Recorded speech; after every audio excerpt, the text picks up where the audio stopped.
Visa পর্যন্ত আসলে শেষ না। এখানে আরো আমাদের নাম গুনতে হচ্ছে।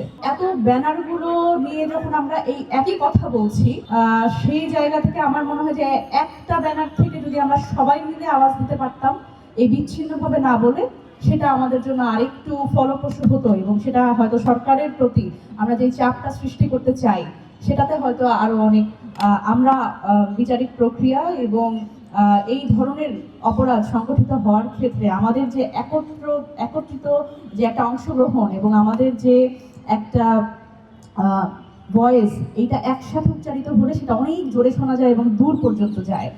আজকের এই আয়োজনের ধর্ষণ বিরোধী নাগরিক নেটওয়ার্ক, এই প্ল্যাটফর্মটার উদ্দেশ্য হচ্ছে এটি ধর্ষণ এবং নিপীড়নের বিরুদ্ধে। নারী নিপীড়ন আমি বলবো না, কারণ নারীর সাথে সাথে আমরা দেখছি আসলে নিপীড়নটা নারীদের মধ্যে আর নাই।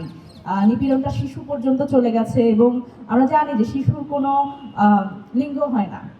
এবং আমরা দেখছি যে রামিসার জন্য কথা বলতে এসছি, আপনারা দেখছেন ব্যানারে রামিসার কথা, কিন্তু রামিসার পরে আরো দুইটা নিপীড়নের ঘটনা এবং তার মধ্যে একজন মাদ্রাসার ছাত্র আব্দুল্লাহর ঘটনা আমরা জানি। তাকে হত্যাকাণ্ডের শিকার হতে হয়েছে এবং এই রেপের মধ্যে পড়তে হয়েছে। এবং আরেকজন চট্টগ্রামে আপনারা খুব ভালো করেই জানেন, ফারিয়া, 4 বছরের একটা শিশু, ধর্ষণের ঘটনা গতকালকে আমরা দেখেছি। তো এই যে রামিসা পর্যন্ত তো আমরা আসলে ভেবেছিলাম যে শেষ হয়ে যাবে, কিন্তু আমরা দেখলাম যে না, রামিসা পর্যন্ত আসলে শেষ না। এখানে আরো আমাদের নাম গুনতে হচ্ছে।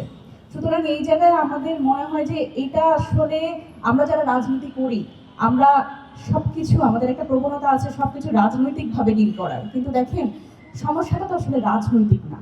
আমরা রাজনৈতিক সমস্যা রাজনৈতিকভাবে আমরা ডিল করতে পারি, কিন্তু সামাজিক সমস্যা যেখানে কোনো দল নাই, মত নাই, সবাই আমরা একসাথে এক কথা বলছি যে আমরা আমাদের নিরাপত্তা চাই, আমরা নাগরিক নিরাপত্তা চাই। সুতরাং এই যে নাগরিক নিরাপত্তা চাওয়ার জায়গাটা, এটার আসলে একটা প্ল্যাটফর্মে আমরা যদি বিভিন্ন দল মতের মানুষকে একসাথে করতে পারি, সেইখানে আমার মনে হয় যে সেই আওয়াজটা যেরকম আমরা অনেক দূর পর্যন্ত পৌঁছাতে চাই, এবং আমরা আসলে চাই না যে এই জায়গাটা দীর্ঘায়িত করতে, কারণ আমরা চাই যে ধর্ষণ বিরোধী নাগরিক নেটওয়ার্কের প্রোগ্রামটা, মানে এরকম প্রতিবাদী বিক্ষোভ সমাবেশ, মানে কোনো একটা ঘটনা ঘটার পরে বিক্ষোভ করা, এটা আজকেই শেষ হয়ে যাক, আমরা এটা চাই না।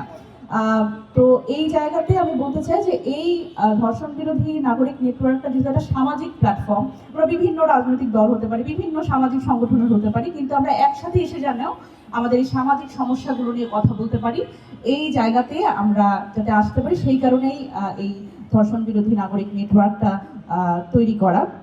এবং এটার কিন্তু আসলে উদ্যোক্তা আপনারা অনেকেই জানতে চাচ্ছেন যে এটার উদ্যোক্তাকে।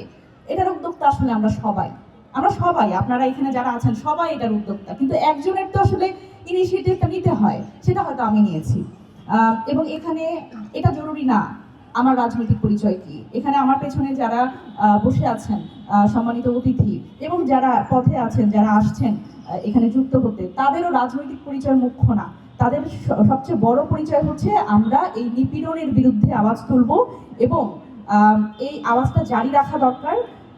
এবং আমি মনে করি যে সরকারের পক্ষ থেকে অনেক কিছুই করা হচ্ছে, কিন্তু যেটা করা হচ্ছে না যে সামাজিকভাবে জিনিসটাকে ডিল করা।